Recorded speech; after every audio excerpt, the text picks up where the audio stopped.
تیری عظمتوں سے ہوں بے خبر،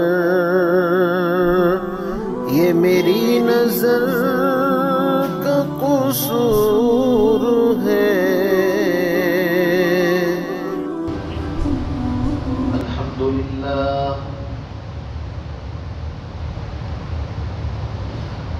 الحمد لله نحمده ونستعينه ونستغفره ونؤمن به ونتوكل عليه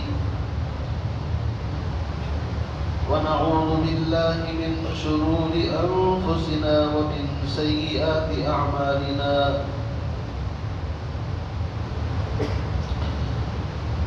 من يهده الله فلا مضل له ومن يضلله فلا هادي له، ونشهد أن سيدنا ومرشدنا ومولانا محمدا عبده ورسوله، أما بعد فأعوذ بالله من الشيطان الرجيم، بسم الله الرحمن الرحيم، يا أيها الذين آمنوا استعينوا بالصبر والصلاة وإنها لكبيرة إلا على الخاشعين،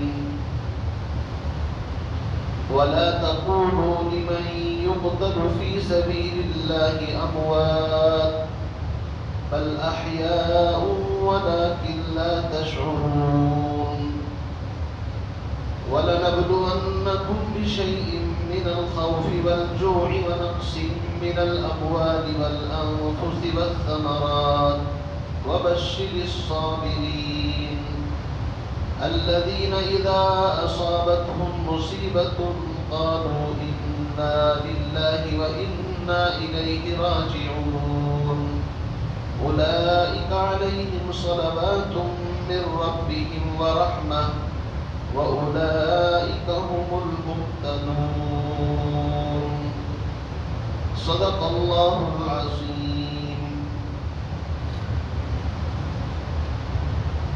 وقال النبي صلى الله تعالى عليه وسلم سيدا شباب أهل الجنة الحسن والحسين، أو كما قال النبي صلى الله تعالى عليه وسلم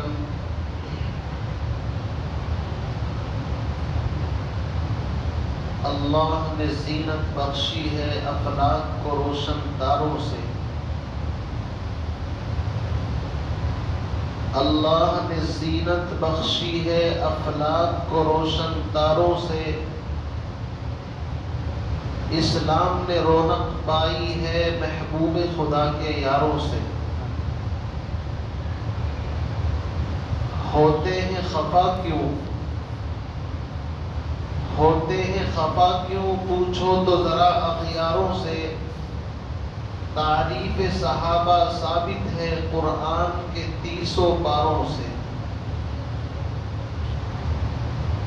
ابو بکر و عمر ہے سمع و بصر، عثمان و علی ہے قلب و جگر، حضرت کے ہیں منظور نظر، ہو کیوں نہ محبت چاروں سے،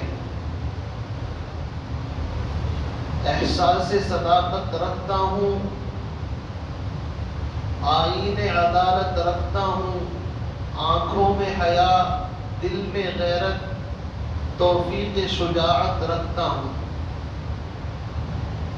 اسلام سے مجھ کو الفت ہے، ایمان کی حلاوت رکھتا ہوں، ابو بکر و عمر عثمان و علی چاروں سے محبت رکھتا ہوں۔ میرے انتہائی واجب الاحترام بزرگوں، دوستوں، بھائیوں، ہم اہل سنت والجماعت کا عقیدہ یہ ہے کہ ہم پیغمبر علیہ السلام کے صحابہ سے بھی محبت رکھتے ہیں، اور نبی علیہ السلام کی آل اولاد اہل بیت ان سے بھی محبت رکھتے ہیں۔ ایمان ماں محمد آل محمد است، یہ ہمارے ایمان کا حصہ ہے کہ ہم محمد الرسول اللہ صلی اللہ علیہ وسلم کی آل اولاد، آپ کے صاحبزادے، آپ کے بیٹے بیٹیاں، آپ کے نواسے، ان تمام سے محبت یہ ہمارے ایمان کا سرمایہ ہے۔ دنیا کے اندر مختلف جماعتیں ہیں، بعض صرف صحابہ سے محبت کرتی ہیں تو اہل بیت کو نظر انداز کر دیتے ہیں، اور بعض اہل بیت سے محبت کے نعرے بلند کرتے ہیں، صحابہ کو سائڈ کے اندر لگا دیتے ہیں۔ جبکہ ہمارے ایمان کا حصہ یہ ہے کہ ہم تمام صحابہ سے، سیدنا ابو بکر صدیق رضی اللہ تعالی عنہ جو صحابہ کی صف میں سب سے پہلے نمبر پر ہیں، ان سے لے کر کے آخری درجے کے صحابی کو ہم اپنے ایمان کا سرمایہ سمجھتے ہیں، اور ان کی غلامی کے اوپر فخر کرنے کو اپنے لیے کامیابی کا تصور اور کامیابی سمجھتے ہیں۔ ہماری عقیدت کا حال یہ ہے کہ لے شوق سے نام صحابہ کا، کر چرچا عام صحابہ کا، لے شوق سے نام صحابہ کا، کر چرچا عام صحابہ کا۔ اور اگر انسان کو اپنے ایمان کی فکر ہے تو صحابہ کی غلامی کے اندر ہی اس کو کامیابی ملے گی۔ اب اتنی بات جب آپ سمجھ چکے کہ ہمیں دونوں سے محبت ہے، تو آپ یہ بات ذہن کے اندر رکھیے کہ یہ مہینہ ماہ محرم الحرام کا مہینہ ہے، اور محرم کی 10 تاریخ کو پوری دنیا کے اندر کربلا کے میدان میں ایک ایسا عظیم واقعہ پیش آیا کہ ہر سال جب بھی محرم کی 10 تاریخ آتی ہے تو مسلمانوں کے، ایمان والوں کے جذبات مجروح ہو کر کے رہ جاتے ہیں، اور یاد آتی ہے اس نواسۂ رسول کی، وہ نواسۂ رسول کہ جس کے بارے میں جناب نبی علیہ السلام نے فرمایا کہ یہ جنت کے 2 پھول ہیں جو دنیا کے اندر اتارے گئے، ایک حسن اور دوسرے حسین۔ نبی علیہ السلام سفر سے واپس آتے تو پہلے اپنی بیٹی کے گھر تشریف لے جاتے تاکہ نواسوں کا دیدار کر سکے۔ حضور اکرم صلی اللہ علیہ وسلم نماز پڑھتے تو حسن حسین کبھی آپ کے اوپر بیٹھ جاتے تو آپ سجدہ لمبا کر دیتے۔ اتنی محبت تھی نبی کو اپنے نواسوں سے کہ اگر میں نماز کی حالت میں ہوں، وہ اوپر آ کر کے بیٹھ گئے تو میں سجدہ لمبا کر دیتا ہوں، کوئی بات نہیں۔ اللہ کے نبی محمد الرسول اللہ صلی اللہ علیہ وسلم کے پاس آتے تو حضور ان کو گود کے اندر اٹھاتے، ان سے پیار فرماتے، اور کبھی کبھی اپنی زبان ان کے منہ کے اندر دیتے جس سے وہ ان کی زبان کو، آقا کی زبان کو چوستے۔ میرے نبی کا پسینہ بھی پاک، میرے نبی کا لعاب بھی پاک۔ میرے عزیز بھائیوں، یہ وہ نوجوان اور جنت کے سردار ہیں کہ جن کے بارے میں نبی اکرم صلی اللہ علیہ وسلم نے فرمایا سیدہ شباب اہل الجنہ، جنت کے نوجوانوں کے سردار حضرت حسن اور حضرت حسین۔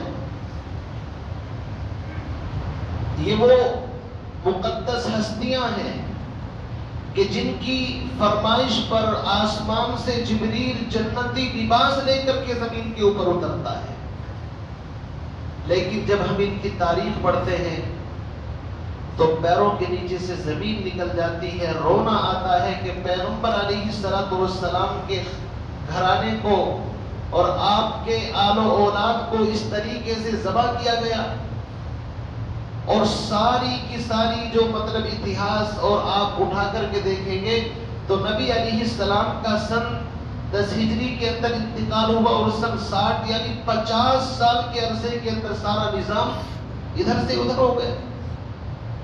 میرے بھائیوں، میں نے آپ حضرات کے سامنے خلیفہ اول سیدنا ابو بکر صدیق رضی اللہ تعالیٰ عنہ کے فضائل، ان کا دور خلافت، اسی طریقے سے حضرت عمر بن خطاب رضی اللہ تعالیٰ عنہ، ان کے حال، ان کا دور، اور ان کی خلافت اور کس طرح ان کو شہید کیا گیا۔ خلیفہ ثالث اور نبی علیہ السلام کے ڈبل داماد حضرت عثمان بن عفان رضی اللہ تعالیٰ عنہ کی شہادت اور ان کے فضائل، اور اس کے بعد حضور علیہ السلام کے داماد حضرت علی رضی اللہ تعالیٰ عنہ جو چوتھے خلیفہ ہیں، ان کے حال مختصر کر کر کے آپ حضرات کو بیان کیے تھے۔ اب اس سے بعد آگے کی طرف چلتی ہے۔ حضرت علی رضی اللہ تعالیٰ عنہ کو جب شہید کر دیا گیا کوفے کی جامع مسجد کے اندر، تو اب مسئلہ یہ پیدا ہوا کہ اسلام کا خلیفہ کون بنے، اس نظام کو آگے کون چلائے۔ حضرت علی سے پوچھا کہ آپ کے بیٹے حضرت حسن کے حق پر بیعت کریں۔ آپ نے فرمایا نہ میں حکم دیتا ہوں نہ منع کرتا ہوں، تمہارا مسئلہ ہے، تم جانو کس کو امیر بنانا ہے۔ بالآخر صحابہ کرام نے حضرت حسن رضی اللہ تعالیٰ عنہ کو اپنا امام تسلیم کیا، ان کے ہاتھ پر بیعت کی۔ ادھر ملک شام کے اندر سیدنا امیر معاویہ رضی اللہ تعالیٰ عنہ، انہوں نے حضرت علی کے ہاتھ پر بیعت نہیں کی تھی۔ وہ اس بات پر اڑے ہوئے تھے کہ جب تک حضرت عثمان کے قاتلوں سے بدلہ نہیں لیا جائے گا اس وقت تک کہ میں کسی کو اپنا خلیفہ نہیں مانتا۔ تو اس طریقے سے دو طرفہ نظام چل رہا تھا، اور حضرت علی کے دور کے اندر خانہ جنگی رہی جس کا میں تذکرہ کر چکا ہوں۔ جنگ جمل، جنگ صفین، جنگ نہروان، یہ سب انہی کے دور کے اندر ہوئی۔ تقریباً 5.5 سال تک اسی طریقے سے مسلمان آپس کے اندر کبھی کسی بات کے اوپر کبھی کسی بات کے اوپر الجھتے رہے، اور اسلام کو جو نظام آگے کی طرف جا رہا تھا وہ نیچے کی طرف آیا۔ چونکہ جب گھر کے اندر لڑائی ہوتی ہے تو ظاہر بات ہے نظام خراب ہوتا ہے۔ اب 6 مہینے تک حضرت حسن رضی اللہ تعالیٰ عنہ خلیفہ رہے، تو ادھر بھی تقریباً 50,000 کا لشکر، ادھر بھی 60-70,000 کا لشکر۔ حضرت حسن رضی اللہ تعالیٰ عنہ کے بارے میں نبی علیہ السلام نے فرمایا تھا کہ میرا یہ بچہ، میرا یہ بیٹا مسلمانوں کی 2 جماعتوں کے درمیان صلح کا ذریعہ بنے گا۔ اور ہمارا ایمان ہے کہ نبی علیہ السلام کی زبان مبارک سے نکلی ہوئی بات اٹل ہے۔ آسمان زمین اپنی جگہ بدل سکتے ہیں، چاند سورج اپنی جگہ چھوڑ سکتے ہیں، لیکن 2 جہاں کے سردار محمد عربی صلی اللہ علیہ وسلم کی بات پتھر کی لکیر، اس میں ذرہ برابر کمی بیشی نہیں ہو سکتی۔ آپ کی پیشین گوئی تھی۔ حضرت حسن رضی اللہ تعالیٰ نے سوچا اگر اسی طرح آپس میں لڑتے رہیں گے نقصان ہوگا، چلو صلح کر لیتے ہیں۔ حضرت امیر معاویہ رضی اللہ تعالیٰ عنہ اور حضرت حسن کے درمیان صلح نامہ لکھا گیا۔ اس کی کیا شرطیں تھی میں اس کی تفصیل میں جانا نہیں چاہتا، 4-5 موٹی باتیں سمجھ لیں۔ ایک تو یہ تھا کہ آپ کو میں خلافت دے رہا ہوں، اپنی طرف سے میں دستبردار ہوتا ہوں، لیکن آپ کی ذمہ داری ہے کہ آپ مسلمانوں کی خلافت اور امارت اسی نہج پر چلائیں جس طرح ابو بکر صدیق، عمر فاروق اور حضرت عثمان نے نظام چلایا تھا۔ اسی طریقے سے ہم آل رسول ہیں، زکوٰۃ ہمارے اوپر جائز نہیں ہے، تو بیت المال کا جو 5واں حصہ نبی کے زمانے میں ہم کو ملتا تھا وہ ہمیں ملتا رہے۔ ایک شرط یہ تھی کہ آپ کے بعد مسلمان جس کو چاہیں گے اپنا خلیفہ منتخب کریں گے، آپ اس کے بارے میں کوئی وہ نہ کریں۔ اسی طریقے سے ایک شرط یہ تھی کہ ایسا نہ ہو کہ ہم خلافت سے دستبردار ہو جائے اور جو ہمارے والد صاحب کے ساتھ اور ہمارے ساتھ لوگ رہتے ہیں آپ چن کر کے ان سے بدلہ لینا شروع کر دو، یہ بات نہیں چلے گی۔ کچھ بڑی شرطیں تھیں۔ بہرحال حضرت حسن رضی اللہ تعالیٰ عنہ نے خلافت ان کو سونپ دی، اور یہاں سے خلافت ختم ہو کر کے اب ایک نیچے کی طرف قدم آ گیا، بادشاہت شروع ہو گئی۔ اللہ کے نبی نے فرمایا تھا میرے بعد خلافت 30 سال تک رہے گی۔ حضرت حسن ان کے 6 مہینے ملا کر کے 30 سال مکمل ہو جاتے ہیں۔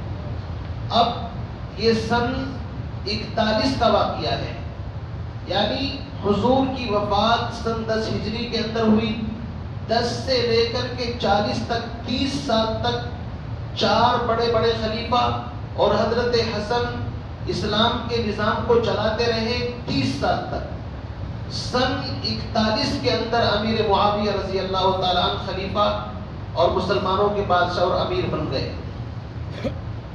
یہ سن 40 سے لے کر کے سن 60 تک تقریباً 20 سال تک تنے تنہا ملک شام کے اندر انہوں نے اسلام کا نظام سنبھالا، اور اسلام نے اتنی ترقی کی کہ حضرت عثمان کے دور میں 43 لاکھ مربع میل زمین پر اسلام کا پرچم بلند تھا۔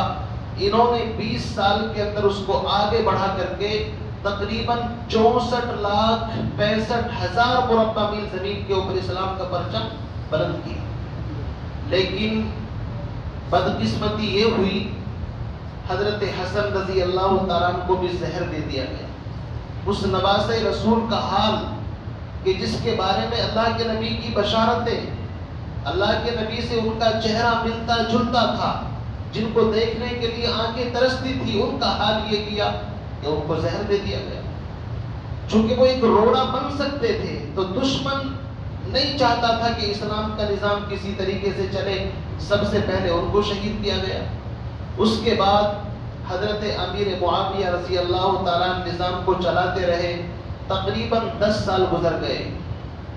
سن 50 کے اندر یا بعض روایتوں کے اعتبار سے سن 50 سے بھی بعد میں ایک صحابی ہیں حضرت مغیرہ ابن شعبہ، ان کے ذہن کے اندر، حضرت امیر معاویہ کے ذہن کے اندر یہ بات آئی کہ اب نظام بہت اچھا چل رہا ہے، کہیں ایسا نہ ہو کہ اچانک میں دنیا سے چلا جاؤں اور پھر وہی خانہ جنگی شروع ہو جائے جو پہلے تھی۔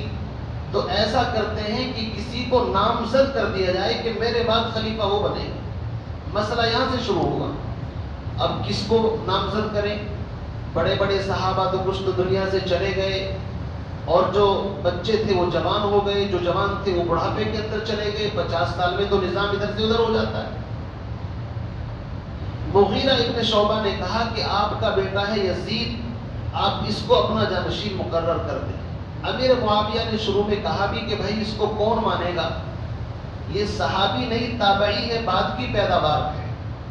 پھر یزید شروع کے اندر ایسا ہے کہ جیسا آپ جانتے ہی ہیں، اگر کوئی بادشاہ کے گھر میں پیدا ہو جائے، شاہی ٹھاٹ باٹ ہوتے ہیں تو زیادہ تربیت بھی نہیں ہوتی، شیر و شکار کے اندر رہنے والا، تفریح کے اندر۔ بعض کتابوں میں یہاں تک لکھا ہے جب امیر معاویہ رضی اللہ تعالیٰ نے ان کے والد کا انتقال ہوا تو یہ 3 دن بعد میں پہنچا ہے، کہیں باہر گیا ہوا تھا۔ اس طرح کے حالات اس کے تھے۔ لیکن وہی اللہ کے نبی نے فرمایا تھا میری امت میں مجھے فقر و فاقے کا ڈر نہیں ہے، مجھے ڈر ہے تو پیسے کا ہے، جب مال آئے گا تو امت کے اندر زوال آئے گا۔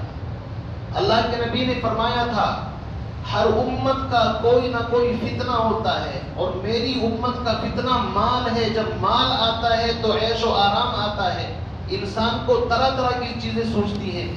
وہی حال ہوا کہ جب قیصر و کسریٰ کی دولت صحابہ کے قدموں کے اندر آئی، پھر صحابہ کی اولاد، پھر ان کی اولاد، تو وہ نظام جو صحابہ کے دور کے اندر تھا وہ بجائے اوپر جانے کے اور نیچے کی طرف آتا چلا گیا۔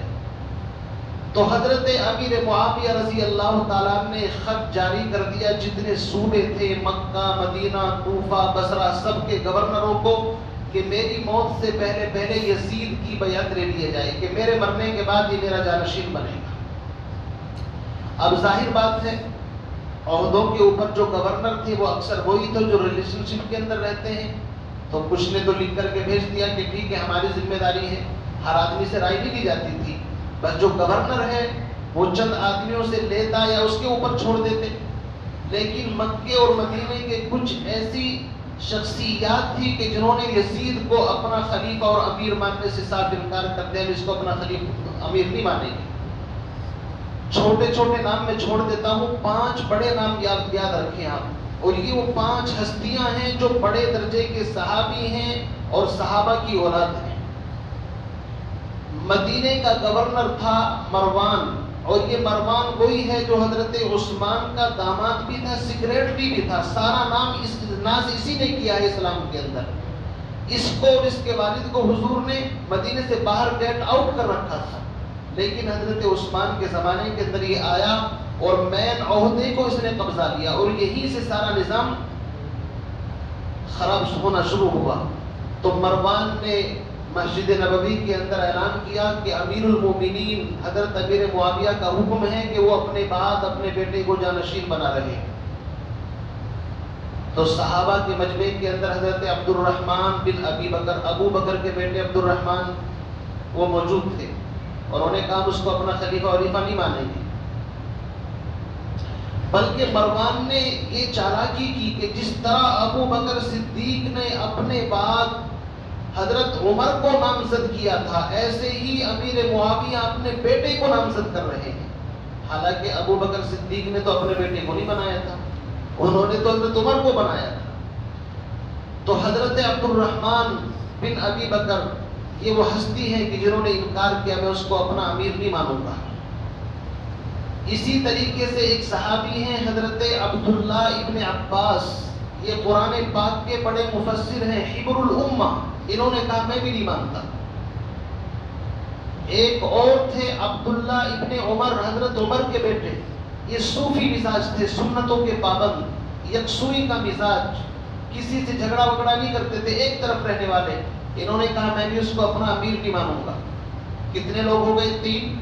عبد الرحمن بن ابو بکر، ابو بکر کا بیٹا عبد الرحمن کوئی معمولی انسان نہیں، حضرت عمر کا بیٹا عبداللہ ابن عمر یہ بھی اونچے درجے کا صحابی، اسی طریقے سے حضرت عبداللہ ابن زبیر رضی اللہ تعالیٰ عنہ، یہ حضور اکرم صلی اللہ علیہ وسلم کے جو مطلب وہ ہیں کیا نام ابو بکر صدیق کے نواسے لگتے ہیں، حضرت اسما کے بیٹے عبداللہ ابن زبیر، اور یہ وہ بچہ ہے ہجرت کر کے جب صحابہ آئے تو کچھ دنوں تک بچے پیدا نہیں ہوئے تو یہودیوں نے مذاق اڑانا شروع کر دیا کہ ہم نے سب پر جادو کر دیا، یہاں کسی کے بچہ نہیں ہوگا۔ سب سے پہلے یہ بچہ پیدا ہوا عبداللہ ابن زبیر، حضور کے پاس لائے گئے تو حضور نے ان کی تحنیک فرمائی، یعنی ان کے منہ کے اندر کوئی چیز چبا کر کے ڈالتے اس کو تحنیک کہتے ہیں، سنت ہے۔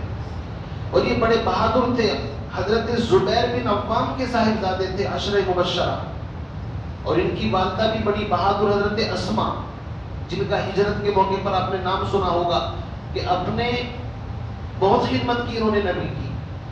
تو 4 نام ہو گئے، اور 5ویں نمبر پر تھے حضرت حسین بن علی رضی اللہ تعالیٰ۔ حضرت حسن تو دنیا سے چلے گئے، ان کو تو شہید کر دیا تھا زہر دے کر کے۔ یہ 5 ایسے لوگ تھے کہ جنہوں نے کھل کر کے کہا کہ ہم اس کو اپنا امیر نہیں مانیں گے۔ حضرت امیر معاویہ رضی اللہ تعالیٰ بڑے سمجھدار انسان تھے، انہوں نے کہا کوئی بات نہیں ہے، زبردستی کی کوئی بات نہیں، اسلام یہ کہتا ہے اگر کوئی امارت کا دعویٰ کرے اور دوسرا اس کے ہاتھ پر بیعت نہ کرے کوئی ضروری نہیں ہے، بس بغاوت نہ کرے وہ اس کے خلاف۔ سمجھنا نہیں پاتا؟ حضرت ابو بکر صدیق تو پہلے خلیفہ ہیں، ان کے ہاتھ پر بھی بعض صحابہ نے بیعت نہیں کی تھی، آپ کو حیرت ہوگی۔ خزرج کے سردار تھے حضرت سعد بن عبادہ رضی اللہ تعالیٰ عنہ، صحابی ہیں اعلیٰ درجے کے، لیکن اختلاف بھی نہیں کیا کہ ٹھیک ہے آپ خلیفہ بنیں گے، کوئی مسئلہ نہیں۔ اب یہ اسی طریقے سے چلتا رہا، تقریباً 10 سال گزر گئے، اور سن 60 ہجری کے اندر حضرت امیر معاویہ کا انتقال ہو گیا۔ اب جب انتقال ہوا تو چونکہ وصیت تھی، یزید آٹومیٹک خلیفہ بن گیا۔ اب ان 5 بڑی ہستیوں کے اندر سے ایک شخص حضرت عبد الرحمن بن ابو بکر دنیا سے چلے گئے۔ اگر میں ان کو سناؤں تو پورا وقت اسی میں چلا جائے گا۔ ان کے بھی حالات ایسے تھے، وہ مخالفت کرتے رہے، اور ان کی لاش بھی مکے کے کسی پہاڑ سے ملی، پتہ نہیں کس طرح ان کو شہید کیا، اللہ بہتر جانے۔ اب 4 شخص رہ گئے، حضرت عبداللہ ابن عباس، حضرت عبداللہ ابن عمر، حضرت عبداللہ ابن زبیر، 3 تو عبداللہ ہی ہو گئے، اور چوتھے حضرت حسین رضی اللہ تعالیٰ عنہ۔ انہوں نے کہا ہم اس کو اپنا جانشین نہیں مانتے۔ اب صورتحال یہ جب 4 بندے رہ گئے تو یزید نے اپنی طرف سے پریشر ڈالنا شروع کیا کہ یہ 4 بندے نہیں ہیں بلکہ ان کے پیچھے کم سے کم 4 لاکھ انسان کھڑے ہیں۔ ایک صحابی عبداللہ ابن زبیر کوئی معمولی انسان تھوڑی ہے، وہ اکیلا تھوڑی ہے، اس کے فالوورز ہیں۔ اب میں کوئی مثال دوں، مسلمانوں کے بہت سے بڑے بڑے لیڈر ہیں، اگر اس کو کھڑا کر دیں تو اس کا مطلب اکیلا نہیں ہوتا، اس کے جو فالوورز ہیں وہ سب کے سب مانے جاتے ہیں اس کے پیچھے۔ تو یزید کو ڈر ہوا کہ تو 5-4 بڑے بڑے لوگ ہیں، اگر یہ بیعت نہیں کریں گے تو کہیں ایسا نہ ہو تیرا نظام تہس نہس ہو جائے، لوگ تجھ کو حکومت سے بے دخل کر دیں. اور حکومت اور عہدہ ایسی چیز ہوتی ہے کہ انسان اس کے بارے میں بھائی کی بھی پرواہ نہیں کرتا. اقتدار اتنی خطرناک چیز ہے.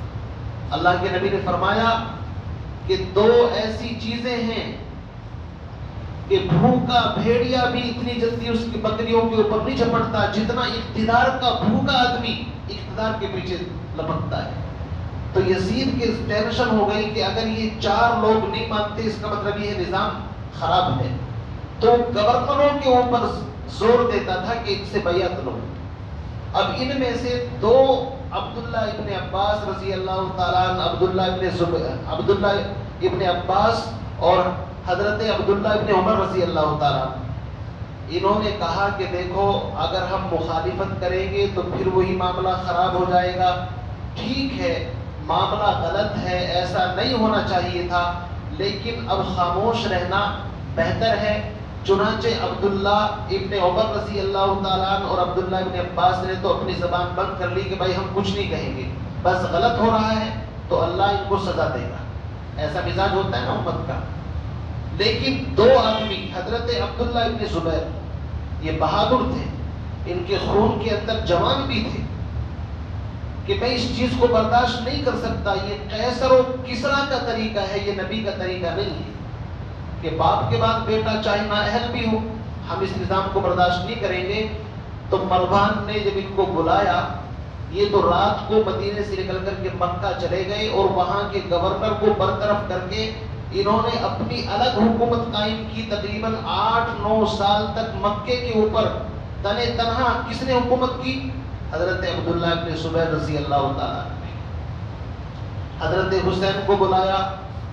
اب حضرت حسین کیا کروں بھائی، یہ بھی بہادر باپ کے بیٹے ہیں، بزدل تو تھے نہیں، یہ تو خاندان نبوت ہے، سر کٹانا جانتا ہے لیکن سر جھکانا نہیں جانتا. جس چیز کو غلط کہہ دیا تو غلط ہے، نو کمپرومائز، سمجھوتا نہیں ہو سکتا. انہوں نے بھی کہا کہ بھائی میں رات کے وقت میں بیعت نہیں، میں دن کے وقت سوچوں گا.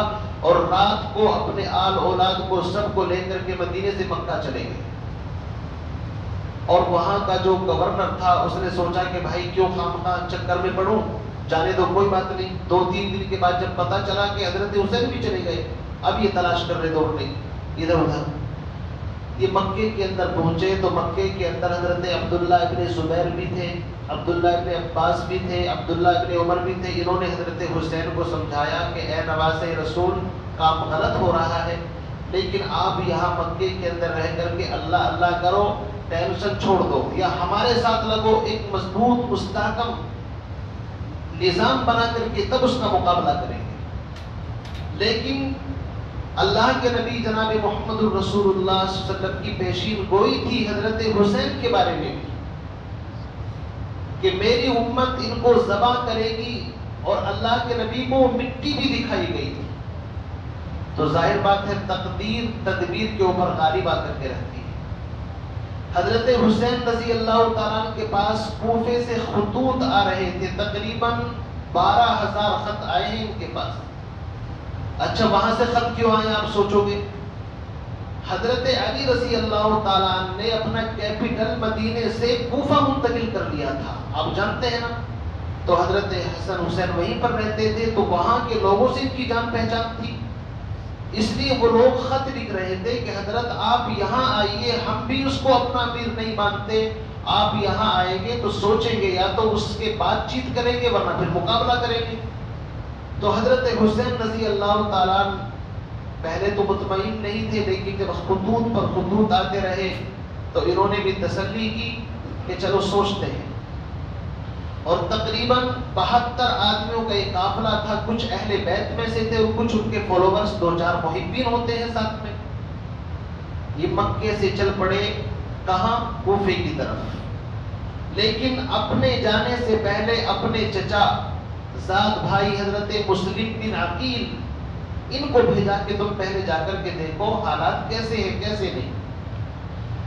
جب وہ وہاں پر گئے تو کوفے کے گورنر تھے نعمان بن بشیر صحابی. اسی لیے میں نے کہا ہم صحابی کا احترام کرتے ہیں، بڑے نرم دل تھے، ان کے جاتے ہی ان کا بڑا پرجوش استقبال کیا لوگوں نے، انہوں نے جاتے ہی خط روانہ کر دیا کہ حالات بڑے اچھے ہیں، واقعی یہ لوگ دل سے چاہتے ہیں آپ آئیے۔ اور جیسے ہی انہوں نے خط لکھا، یزید تمام ایکٹیویٹی کے اوپر نظر رکھے ہوئے تھا، اس نے بصرہ کے گورنر عبید اللہ ابن زیاد کو کہا کہ تم فوراً چارج سنبھالو کوفے کا، اور نعمان بن بشیر جو ہے ان کو وہاں سے معزول کر دو، اس لیے کہ مجھے پتا چلا ہے حسین کوفے کی طرف آ رہے ہیں، اور اگر وہ کوفہ پہنچ گئے اور کوفے کے لوگ ان کے ساتھ لگ گئے تو عبداللہ بن زبیر تو مکے میں قائم کر چکے اپنی حکومت، وہ وہاں، تو پتہ یہ چلا یہ حکومت ڈیوائیڈ ہو جائے گی، تقسیم ہو جائے گی۔ اور میں نے آپ کو بتا کہ حکومت کا لالچ بڑا ہوتا ہے انسان کے ذہن کے اندر۔ تو اس نے عبید اللہ ابن زیاد، اب عبید اللہ ابن زیاد کون ہے؟ اگر میں اس کے بارے میں بتاؤں مختصر سمجھ لو، حضرت امیر معاویہ کے والد تھے ابو سفیان، انہوں نے ایک شادی کی تھی اسلام سے پہلے، اس سے بچہ پیدا ہوا تھا عبید اللہ، اس کا بیٹا تھا زیاد، تو ایک طریقے سے حضرت معاویہ کا بھائی لگتا ہے عبید اللہ ابن زیاد۔ اب یہ اس کو ایکسپٹ نہیں کرتے تھے، تو ہمارا بھائی نہیں ہے، تو باہر کا ہے، نمبر 2 کا۔ وہ کہتا تھا یار نہیں، میری شکل بھی ملتی ہے ابو سفیان سے، تو اس نے لالچ دیتا تھا، بڑا بہادر وہ، حضرت علی کے دور کے اندر عبید اللہ حضرت علی کی صف کے اندر رہتا تھا اور بڑا بہادر تھا۔ تو امیر معاویہ نے حکمت سے اس کو ڈیل کیا کہ ایسا بندہ تو کام کا ہے، کوئی بات بھی کاغذوں میں لکھ کر کے دے دے کہ کیا فرق پڑ رہا ہے، یہ سیاسی معاملے ایسے ہوتے ہیں کہ انسان سمجھتا نہیں ان کو۔ اسی کا بیٹا تھا یہ زیاد، اور یہ بڑا خطرناک آدمی تھا، 1 نمبر کا جلاد۔ اس کے بارے میں لکھا ہے کہ رات کے وقت چھپ کر کے کوفہ پہنچا عشاء کے بعد، اس کی چالاکی دیکھیں، تو کوفے کے لوگوں نے سمجھا شاید حضرت حسین آ گئے، نعرہ تکبیر یہ وہ، اس نے اندازہ لگا لیا سچویشن خراب ہے۔ جب صبح کوئی نماز کے لیے مسجد کے اندر آیا تو کچھ لوگ دیکھ کر کے اس کو کنکر ونکر اٹھا کر کے ماری کہ آدمی صحیح نہیں ہے، تو اس نے کیا کیا، فوراً پولیس کو حکم دیا کہ سارے دروازے بند کر دو مسجد کے، اور جس نے گڑبڑ کی ہے ان کے ہاتھ کاٹے جائے، یعنی یہ ایک دم سزا دینے والا بندہ تھا، اور ظاہر بات ہے ایک کو سزا دی جائے 10 کی روح ویسے ہی کام جاتی ہے۔ تو اتنا خطرناک آدمی تھا یہ عبید اللہ ابن زیاد۔ یہ جب اس کو چارج دیا ہے کوفے کا، تو اس کے بعد اس نے سختی شروع کر دی۔ اب اس نے سب سے پہلے ایک لشکر روانہ کیا، حر بن یزید، آپ نے نام سنا ہوگا، تمیمی، 1000 کا لشکر، کہ جا کر کے ان کو راستے میں روکو۔ دوسری طرف عمرو بن سعد، یہ سعد بن وقاص جو عشرہ مبشرہ کے صحابی ہے، ان کا بیٹا ہے، لیکن لالچ دل کے اندر جب آتا ہے پتہ نہیں چلتا، اس کو بھی حکومت کا لالچ دیا کہ رے کی خلافت اور وہاں کی گورنری تجھے ملے گی، 3000 کا لشکر اس کو دے کر کے۔ اس طریقے سے کل ملا کر کے یہ ہے قصہ مختصر کہ چاروں طرف سے حضرت حسین رضی اللہ تعالیٰ کا محاصرہ کر لیا گیا۔ حضرت حسین رضی اللہ تعالیٰ اپنی طرف سے پیشکش کرتے ہیں کہ بھائی میں بات کرنا چاہتا ہوں، کس سے؟ یزید سے، لیکن کتابوں میں لکھا ہے کہ عبید اللہ ابن زیاد کے پاس ایک آدمی تھا جس کا نام شمر ذی الجوشن آیا ہے، یہ بڑا خطرناک آدمی تھا۔ اللہ کے نبی نے فرمایا تھا ایک چتکبرا کتا میری اولاد کے اوپر حملہ کرے گا۔ اس کا رنگ بھی ایسا تھا جیسے کبرا آدمی ہوتا ہے نا، سفید، برس کی وجہ سے ہو جاتا ہے۔ اس نے کہا کہ ابن زیاد اگر ان کے ہاتھ پر صلح ہو گئی تو پھر حضرت حسن کی طرح معاملہ ہوگا، یہ کچھ بھی رکھیں گے، ان کی بات کو کوئی ٹالے گا نہیں، تیری بات تسلیم نہیں ہوگی، اس لیے تو ایک کام کر، اپنے ہاتھ پر بیعت کی ضد کر کے میرے ہاتھ پر بیعت کرو۔ اس طریقے سے بہرحال جب اس نے وہاں لکھ کر کے بھیجا، قصہ مختصر، وقت نہیں ہے تفصیل میں جانے کا، میں اجمالاً عرض کر رہا ہوں کہ حضرت حسین رضی اللہ تعالیٰ پر دباؤ بنانے کی کوشش کی کہ آپ میرے ہاتھ پر بیعت کریں، تو ظاہر بات ہے وہ نواز رسول ہے، پیغمبر کا خون ہے، اور آئین جمع مرداں حق گوئی و بے باکی، اللہ کے شیروں کو عادی نہیں، روباہی جو شیر ہوتے ہیں وہ لومڑی بن کر کی زندگی نہیں گزارتے۔ اور انہوں نے کہا یہ کیا بات ہوئی، ہم سر کٹا سکتے ہیں، سر جھکا نہیں سکتے۔ بہرحال محرم کی 10 تاریخ تھی، جمعے کا دن تھا. آپ سب جانتے ہیں کس طریقے سے پھر ایک ایک کر کے تقریباً 22 لوگ نبی کے خاندان سے اور باقی لوگ تقریباً 56 کی تعداد وہ تھی جو ان کے ساتھ تھے. 72 لوگوں کے اس قافلے کو کربلا کے میدان کے اندر اسی امت کے شکایت تو یہ ہے کہ مقابلے پر کوئی کافر مشرک ہوتا کوئی درد نہ ہوتا، کوئی تکلیف نہ ہوتی. تکلیف یہ ہے کہ جس نبی کا کلمہ پڑھتے ہیں کیسے اس نبی سے اس دن آنکھیں ملائیں گے، کیسے اپنی سفارش کی مطلب امید رکھیں گے. اسی نبی کے خاندان کو ذبح کرنے والے مسلمان کلمہ گو ایمان کے نام پر، حکومت کے نام پر. حضرت حسین رضی اللہ تعالیٰ عنہ نے سرنڈر نہیں کیا، اس کے سامنے جھکے نہیں اور گردن کٹا کر کے بتا دیا کہ باطل سے دبنے والے اے آسماں نہیں ہم 100 بار کر چکا ہے تو امتحان ہمارا. ایک مسلمان کی شان یہ ہے کہ جان جا سکتی ہے لیکن ایمان پر آنچ نہیں آنے دیتا، پکا مسلمان کو ہوتا ہے. حضرت حسین رضی اللہ تعالیٰ عنہ شہید ہو گئے، ان کے بچے شہید ہو گئے. صرف خاندان کا ایک فرد علی بن حسین، ان کا نام علی تھا، جن کو زین العابدین کہتے ہیں، یہ بیمار تھے. صرف یہ بچے، اللہ رب العزت نے اسی سے پھر خاندان کو آگے بڑھایا ہے. تو بہرحال اس طرح کربلا کے میدان کے اندر خانوادہ رسول کو ذبح کیا گیا. اللہ رب العزت کی لعنت ہو بدبختوں کے اوپر جنہوں نے اس جرم کو انجام دیا اور قیامت تک ان پر لعنتیں ہوتی رہی. پھر ان لوگوں کا کیا انجام ہوا؟ مختار ثقفی کا نام سنا ہوگا، اس نے چن چن کر کے ان تمام لوگوں سے بدلے لیے جو اس کیس کے اندر ملوث تھے. اللہ نے دنیا کے اندر ان کو سزا دی. اللہ تعالیٰ سے دعا فرمائے ہم تمام کو صحابہ اور اہل بیت کی غلامی نصیب فرمائے. ان کی محبت ہمارے ایمان کا حصہ ہے، سرمایہ ہے. وآخر دعوانا ان الحمد للہ رب العالمین.